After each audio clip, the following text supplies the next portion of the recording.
Selamat pagi, suster, bapak-bapak, ibu-ibu semuanya.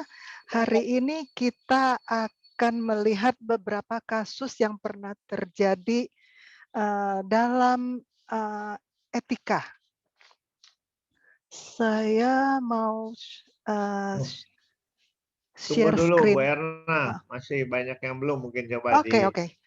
di-share videonya dulu, udah pada hadir belum? Ya, kita tunggu dulu sebentar.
Silakan mulai aja, Bu Erna.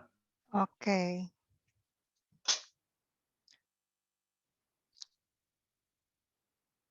Suster, Bapak dan Ibu, kita mulai saja dengan kasus-kasus dalam etika. Kasus pertama kita mulai dengan kasus yang ini.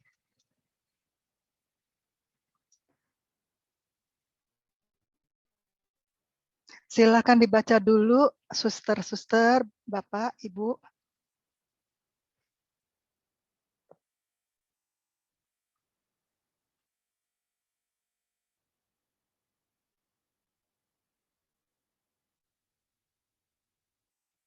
Pak Ali dan Mbak Susi adalah karyawan PT Maju Terus. Pak Ali adalah manajer gedung perkantoran dan Susi sekretaris direktur. Ruang kerja direktur yang sekarang membutuhkan hording baru dan karpet baru. Ali pergi ke toko senang, di mana ia sudah menjadi pelanggan sejak bekerja pada PT Maju Terus. Direktur menyuruh Mbak Susi untuk menemani Pak Ali karena ia berpendapat bahwa Mbak Susi mempunyai selera yang tepat dalam memilih hordeng dan karpet. Setelah dipilih hordeng dan karpet yang dianggap cocok, pemilik toko membuat kwitansi yang menunjukkan harga yang lebih tinggi daripada harga hordeng dan karpet yang disebut oleh pemilik toko tadi. Mbak Susi sempat berbisik-bisik dengan Pak Ali untuk mengisyaratkan keheraannya, kok gitu ya? Pak Ali menjawab, biasa. Dan nanti kamu akan dapat bagian dari sebagian dari komisi itu ya. Diam aja ya.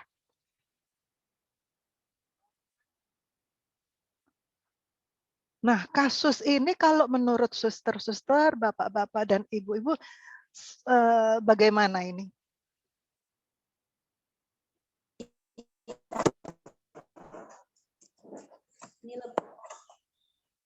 Korupsi itu, Bu. Betul. Korupsi dimulai dari kecil-kecilan beginilah yang membengkak akan menjadi membesar. Iya, iya, Bu. Jadi kalau yang begini-begini dibiasain, rusaklah semuanya.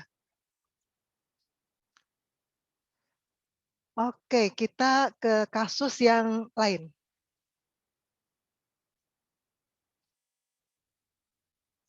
Yulia Jumiati usianya 40 tahun, baru 5 bulan lamanya bekerja sebagai kepala bagian pemasaran pada perusahaan PT Dingin Betul yang berkecimpung di bidang sistem-sistem pendingin seperti lemari es dan freezer untuk restoran dan supermarket.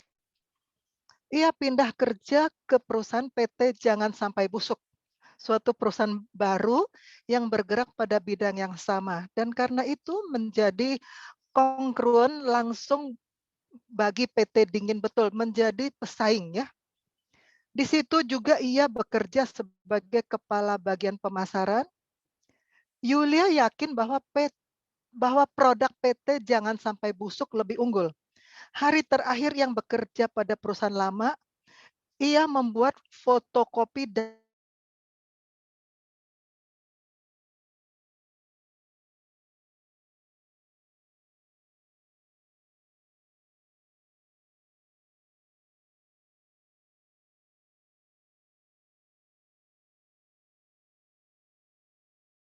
ini tetap ada di tempatnya. Ini kan saya cuma kopinya aja. Dalam job yang baru, ia secara sistematis menghubungi semua pelanggan pada daftar itu dan menjelaskan keunggulan produk PT Jangan Sampai Busuk. Ia ternyata bisa menjual banyak unit sistem pendingin dan dianggap seorang marketer yang pandai. Gajinya terus-menerus naik. Nah, apa pendapat suster, bapak-bapak, ibu-ibu, dan anak-anak semuanya? Menurut saya, Ibu Yulia melakukan pelanggaran etika bisnis di mana ia mencuri data rahasia dari perusahaan yang lama dan diberikan atau sebagai dia ambil sebagai aset pribadinya untuk mendongkrak karirnya di perusahaan yang baru. Pelanggaran etika bisnis, Bu. Pelanggaran etika bisnis, benar ya, sudah pernah kita bahas pada saat kerahasiaan perusahaan. Ya, salah satu konfidensialitas kan ada di sini ya. Ya, Bu. Ini jadi main di konfidensialitas perusahaan. Dia pikir nggak apa-apa, cuman kopinya aja. Bukan soal kopi atau aslinya, itu adalah data. Kita tidak bicara soal kopi atau lembar aslinya, tapi kita bicara soal data. Di sini ada pelanggaran dalam etikanya ya. Nah, jadi kita sudah tahu seperti ini, wah bahaya nih kalau seperti ini, jangan sampai terjadi di kita. Ya, kasus berikutnya kita lihat. Pada tanggal 11 dan 18 Mei 1992, ngomong-ngomong 1992 udah lahir belum nih? Sebagian belum. Maskapai penerbangan Burak memasang iklan di harian Banjarmasin Pos yang berbunyi, tukarkanlah 10 lembar tiket bekas penerbangan Burak dengan sebuah tiket gratis di kantor perwakilan Burak setempat. Tidak ada penjelasan lain, iklan sebesar 1/4 halaman itu dipasang juga dalam Jawa Pos di Surabaya dan Pikiran Rakyat di Bandung. Jadi surat-surat kabar yang besar di daerah-daerah dipasangnya. Seorang pengusaha di Banjarmasin kebetulan menyimpan tiket-tiket bekasnya. Ketika ia pergi ke kantor Burak setempat dengan harapan memperoleh 5 tiket gratis, ia mendapat keterangan dari petugas bisa ditukar hanyalah 5 tiket Agustus 1992 ke atas. Keterangan itu tidak dimuat dalam iklan dan juga tidak disebut bahwa konsumen bisa memperoleh informasi lebih lanjut di kantor perwakilan Burak. Karena itu boleh diandaikan saja bahwa informasi itu belum lengkap ya. Nah, jadi bagaimana ini?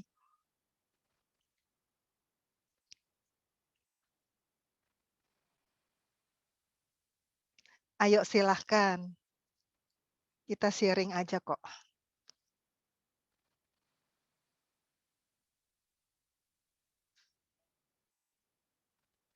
Kecewa nggak pengusaha itu yang sudah semangat menukarkan 5 itu? Kecewa nggak? Kecewa, Bu. Kecewa sekali ya.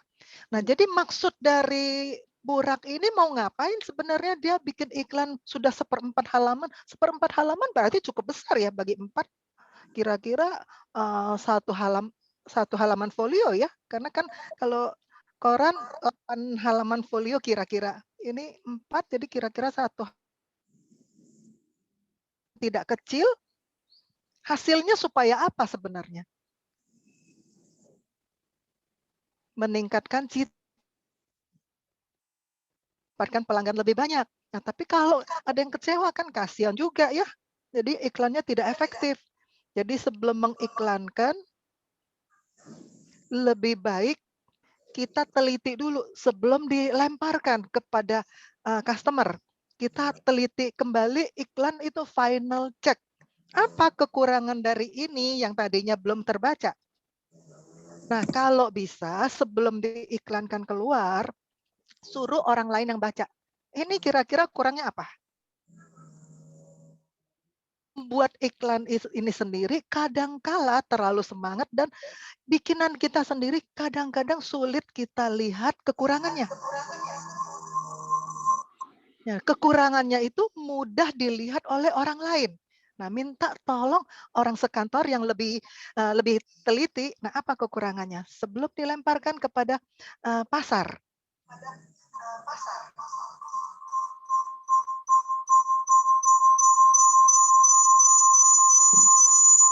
Jadi kalau untuk mengiklankan sesuatu cepat itu memang salah satu faktor. Mesti cepat supaya bisa mendapatkan hasil juga cepat. Selain cepat, juga harus tepat.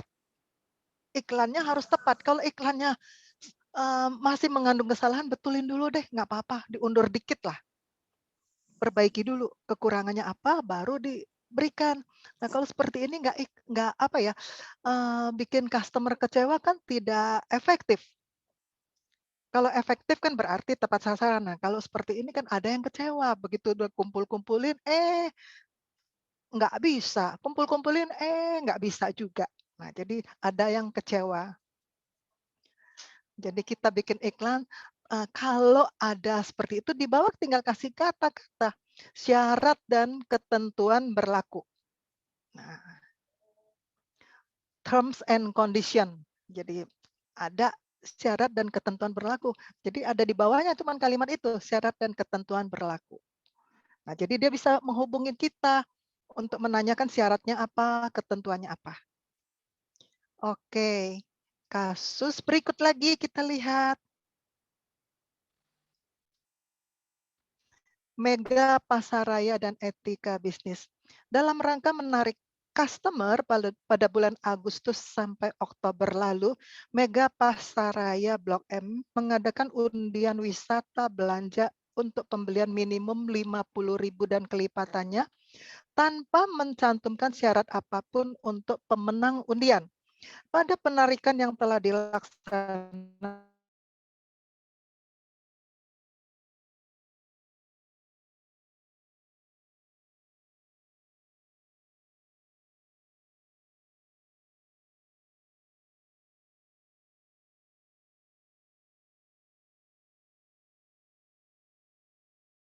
ternyata ditolak oleh petugas bagian promosi di lantai 4 dengan alasan hanya boleh mengambil 1 buah.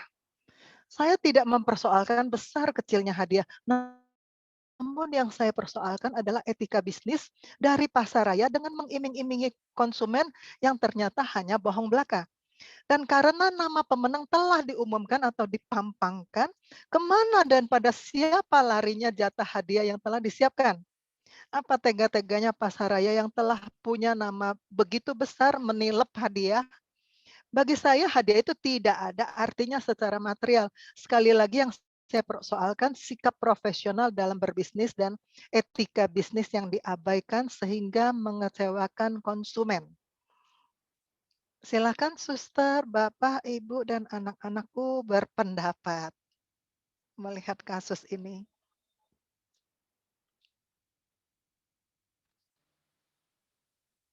Apa yang telah terjadi?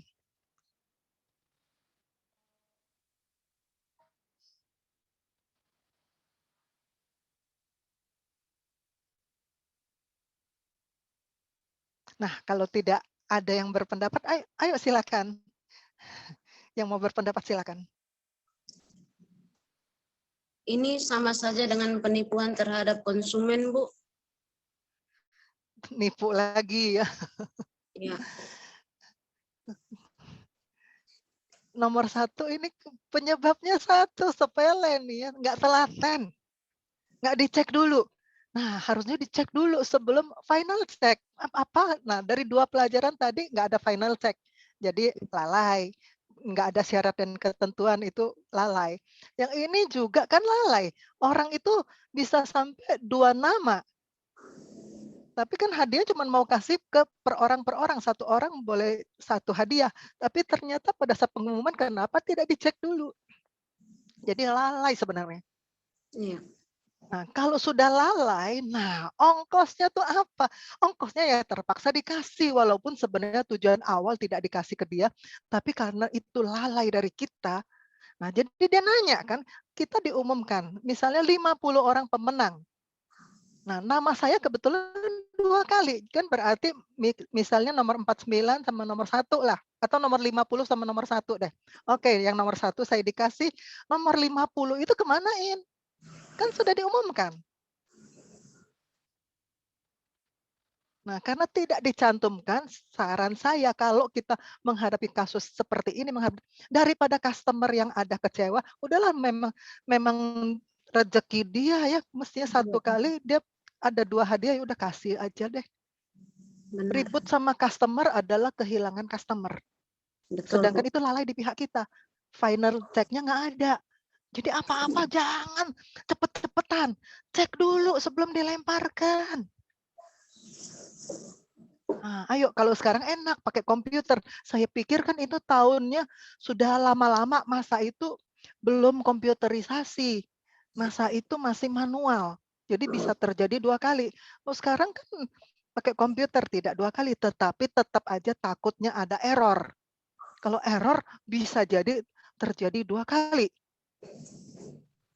Orang yang sama bisa datanya muncul 2 kali, namanya error. Nah, kita tetap cek kembali. Jadi sebelum sosialisasikan, sebelum dipasarkan, selalu checking dulu. Jadi menunjukkan evaluasi atau cek, final check itu penting kan? Sudah kita ketemu ya 2 kasus itu butuh checking. Oke, berikutnya. Ini kasus yang pernah heboh. Ya, Pertamina VS itu bukan US, VS versus. Kalau US itu Amerika ya, VS versus. Pertamina versus Nyonya Kartika Thaher ini rame ini pada tahun awal 1990-an rame benar ini kasus ini di semua koran kita heboh. Pada 3 Desember 1992 di Pengadilan Tinggi Singapura, Hakim Lai Chiu Tsai memutuskan perkara yang sudah berjalan lama. Itu lama alot itu. Ia memenangkan gugatan Pertamina terhadap Nyonya Kartika Thaher, janda almarhum Haji Ahmad Thaher yang pernah menjabat asisten direktur utama Pertamina. Jadi Haji Ahmad Thaher ini pernah menjadi asisten di Rut Pertamina. Di masa itu belum ada KPK, belum ada. Direktur utama pada waktu itu adalah Ibnu Sutowo. Nah sekarang Ibnu Sutowo, cucu Ibnu Sutowo itu adalah salah satu cucunya adalah suaminya Dian Sastrowardoyo yang kita kenal sekarang. Ya. Nah, Ibnu Sutowo itu bos Pertamina di masa lalu. Waktu itu tidak ada KPK. Nah, dalam putusan tersebut, hakim menetapkan bahwa Pertamina berhak atas uang deposito di Bank Sumitomo Singapura bernilai US 76 juta. Aduh, tersimpan dalam 17 rekening Deutsche Mark. DM, Deutsche Mark itu mata uang Jerman. Atas nama Kartika dan Haji Ahmad Thaher. Karena Haji Ahmad Thahernya sudah meninggal, maka Kartika akan mengurusnya gitu. Sementara itu rekening bernilai US 5,76 juta dalam dolar Amerika diputuskan untuk tetap disimpan di Bank Sumitomo atas nama pemilik semula karena Pertamina tidak berhasil membuktikan bahwa uang itu diperoleh sebagai komisi. Nah, jadi dalam ribut-ribut di pengadilan, nah begini kasusnya. Jadi Haji Ahmad Thaher tiba-tiba meninggal. Maka rekeningnya yang ada di Singapura itu oleh istri kedua ini cepat-cepatlah mau diambil. Tapi sebelum diambil ternyata ketahuan oleh anak-anak dari istri pertama. Nah, jadi Kartika Thaher ini adalah istri kedua. Jadi anak-anak dari istri pertama begitu tahu bahwa ini mau mencairkan uang, karena itu kan uang bapaknya bersama ini ya atas namanya. Nah, dia tahu uang bapaknya, jadi tidak puas, ributlah mereka dua kelompok ini, kelompok Nyonya Kartika Thaher sama kelompok dari anak-anak dari istri pertama ribut ketahuan karena ribut besar ketahuan sama pemerintah Indonesia. Pemerintah Indonesia diwakili oleh Jenderal LB Murdani ikut nuntut. Kok ada uang sebanyak itu? Usut punya usut. Nah, itu kan uang komisi-komisi. Nah, di pengadilan Nyonya Kartika Thaher mengatakan di Indonesia itu kalau komisi itu sah, legal itu. Nah, dibuktikan oleh Benny Murdani, LB Murdani bahwa itu tidak benar, bahwa komisi-komisi itu adalah korupsi, nggak bisa ini. Nah, jadi dalil-dalil yang dikemukakan oleh LB Murdani bersama tim kuasa hukumnya akhirnya memenangkan. Uang ini yang tadi yang pakai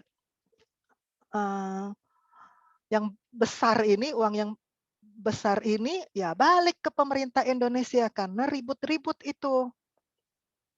Nah, sementara ada lagi uang cecerannya itu 5,76 juta US itu nggak bisa diklaim karena tidak berhasil dibuktikan. Kadang-kadang kan ini itu ya bau-bau juga komisi tapi tidak terbukti. Nah, ini kadang-kadang di apa ya, di dalam dunia ini kan ada hal-hal yang tidak bisa dibuktikan secara hukum, maka sebenarnya kan kita tutupin dengan yang etika. Kan ada 3 aspek pokok dari bisnis. Yang pertama aspek ekonomis, yang kedua aspek hukum, yang ketiga aspek moral. Nah, kelihatannya ini masuknya ke aspek moral sebenarnya, walaupun dari hukum dia lolos. Secara hukum dia lolos, tapi secara moral etika dari mana itu pejabat asisten direktur bisa punya 5,76 juta dolar? Dari mana? Kerja sebanyak apa? Kan tanda tanya besar itu. Nah, walaupun secara hukum sebenarnya nggak bisa dibuktikan, tapi secara moral sebetulnya. Nah, jadi kehebohan yang dulu pernah kami ikuti dulu, nah ini direkam oleh Romo kita yang teliti, Romo Bertens ini. Nah, ini dari koran-koran beliau ini ambil ini, yang pernah heboh, pernah luar biasa kasusnya, bergulirnya besar. Oke, ini buat pengetahuan kita aja, bahwa ada uang-uang komisi yang adalah bentuknya korupsi ya sebetulnya. Kasus yang lainnya, nah, ini masih sama. Ternyata Haji Ahmad Tahir meninggal dunia 23 Juli, dimakamkan di Taman Makam Pahlawan lagi. Ia meninggalkan seorang istri, Kartika Ratna Tahir, yang istri kedua, dan 8 anak dari istri pertamanya, Rukiah. 4 hari setelah kematian Haji Ahmad Tahir, Kartika terbang ke Singapura untuk mengambil simpanan atas namanya dan Haji Tahir di Bank Sumitomo. Sebelumnya ia menarik uang simpanan serupa US 45 juta di Chase Manhattan Bank di New York dan Hong Kong Shanghai Bank di Singapura. Tapi penarikan yang di Bank Sumitomo ini yang gagal karena rekening diblokir atas permintaan anak-anak Haji Tahir. Seandainya pertengkaran keluarga tidak terjadi, mungkin masalah komisi ini tidak pernah diketahui dunia luar. Tapi ketika keluarga Tahir sudah mencapai perdamaian dan pada 2 Mei 1977 menyerahkan akta perdamaian ke Pengadilan Tinggi Singapura supaya uang simpanan di Bank Sumitomo bisa dicairkan, menjadi giliran pemerintah Indonesia untuk menggagalkan niat itu. Sementara itu, pemerintah Indonesia telah membentuk tim dengan tugas agar uang simpanan itu dikembalikan ke kas negara. Jadi walaupun sebagian yang di Sumitomo itu tidak berhasil mereka tidak berhasil ngambil, tapi sebagian sudah berhasil dicairkan. Aduh, ampun benar-benar ini. Pejabat di masa lalu sampai begitu ya.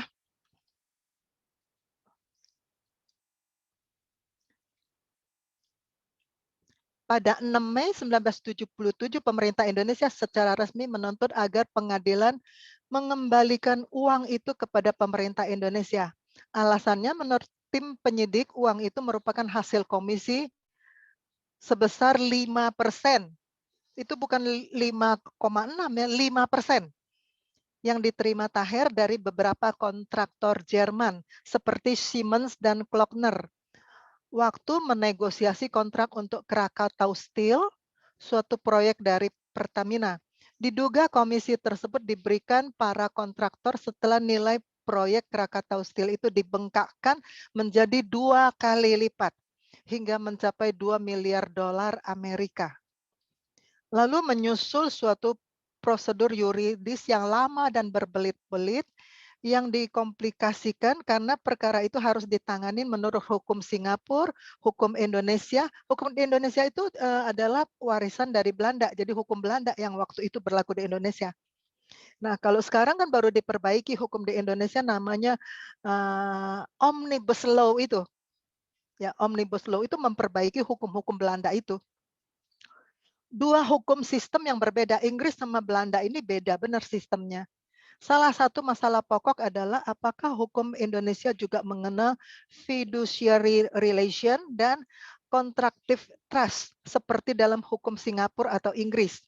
Suatu unsur yang berpengaruh besar dalam proses pengadilan ini adalah kesaksian Jenderal LB Murdani bahwa Kartika mengakui kepadanya uang simpanan itu memang hasil komisi. Pengakuan Kartika itu tertulis dalam 2 lembar kertas pada tahun 1977. Kesaksian Benny Murdani ini tidak dibantah oleh pihak Kartika. Nah, panjang kan ceritanya ini, kasus sangat besar, mega korupsi. Semacamnya kalau di zaman sekarang yang di kemarin-kemarin barusan ini ya BLBI lah, semacamnya ini ya, mega korupsi. Setelah vonis diputuskan, pihak Kartika mengajukan banding ke Court of Appeal. Namun demikian sesuai dengan ketentuan hukum Singapura, putusan pada tingkat pertama bisa langsung dieksekusi dengan syarat pemohon dinilai bila kemudian di tingkat banding kalah. Hakim menganggap Pertamina memenuhi persyaratan itu. Dalam sidang banding akhir Januari 1994 yang dipimpin oleh Ketua Majelis Hakim Yong Pung Ho, dalil-dalil hukum yang dikemukakan kedua pihak hampir tidak bergeser dari yang pernah mereka perdebatkan sebelumnya. Tidak lama kemudian banding ditolak dan vonis pertama dikonfirmasikan diterima. Jadi yang dari Bank Sumitomo bisa balik ke Indonesia, yang bank-bank lain terlanjur sudah diambil dan dinikmati. Aduh.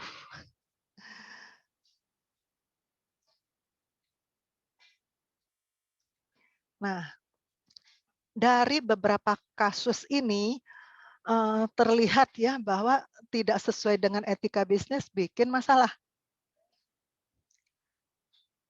Untuk nanti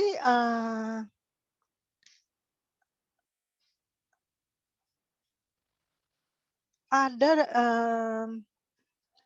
untuk yang nantinya saya akan memberikan lewat WA, ada 2 masalah yang etika bisnis yang hakim, pertama yang hakim di pengadilan itu, yang kedua tentang etiket dalam sosial medianya. Nanti saya lewat WA saja saya kirimkan. Nah, suster-suster, ibu-ibu dan bapak-bapak serta anak-anak tercinta, silakan mau sharing silakan, materi kita sudah sementara cukup di sini. Nanti kalau ada kekurangan apa boleh bertanya-tanya lewat grup DOA kita. Timbul pertanyaan sekarang belum mau nanya, tapi nanti kemudian mau nanya silakan saja ya.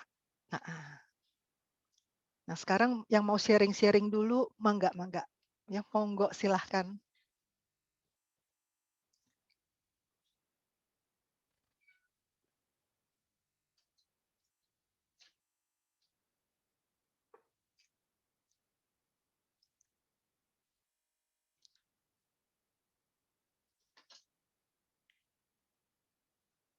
Nah, dengan harapan kita yang sudah belajar etika bisnis, jadi tahu yang mana yang tepat, yang mana yang kurang tepat.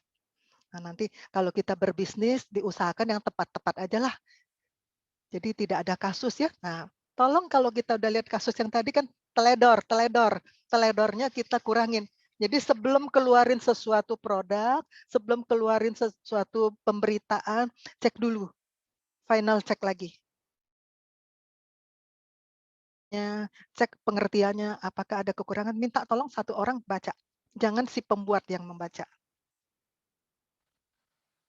Si pembuat selalu merasa apa yang sudah dia merancang iklannya, merancang press release-nya, dia selalu merasa itu sudah sempurna. Begitu dilihat oleh orang lain, lah ini masih kurang. Nah, sama dengan mahasiswa kadang-kadang bikin skripsi, merasa, aduh sudah bagus banget nih. Begitu dilihat oleh dosen pembimbingnya, masih kurang ini, kurang itu. Nah, kita butuh orang lain yang menjadi cermin kita untuk kasih tahu apa kekurangan kita. Kan saya tidak bisa melihat wajah saya sendiri kan, saya minta bantuan cermin, sehingga saya bisa melihat wajah saya. Nah, coba kalau tidak ada cermin di dunia ini, saya mau apa-apa kan lucu kan, tidak bisa melihat kan. Nah, kita butuh cerminnya, cerminnya adalah orang lain. Penting nggak cermin? Penting. Buat apa? Buat kita koreksi kekurangan-kekurangan kita. Seorang petinju besar pun, dia tetap butuh orang yang koreksi dia. Dia butuh coach. Coach itu belum tentu sepinter dia, tapi coach itu bisa melihat apa yang menjadi kekurangan dia. Jadi kasih tahu kekurangannya, ditambal, diperbaiki, direvisi. Nah, jadi kita butuh coach. Butuh seseorang untuk menilai apa yang belum pas, belum bagus oleh kita.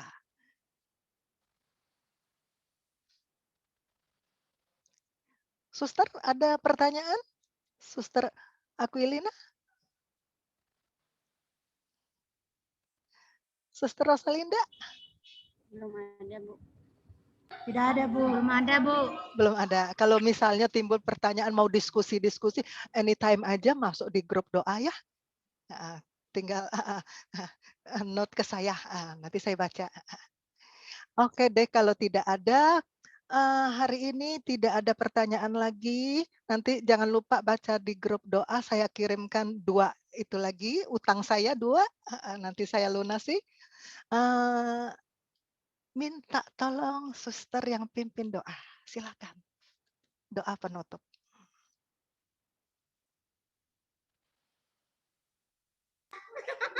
Iya.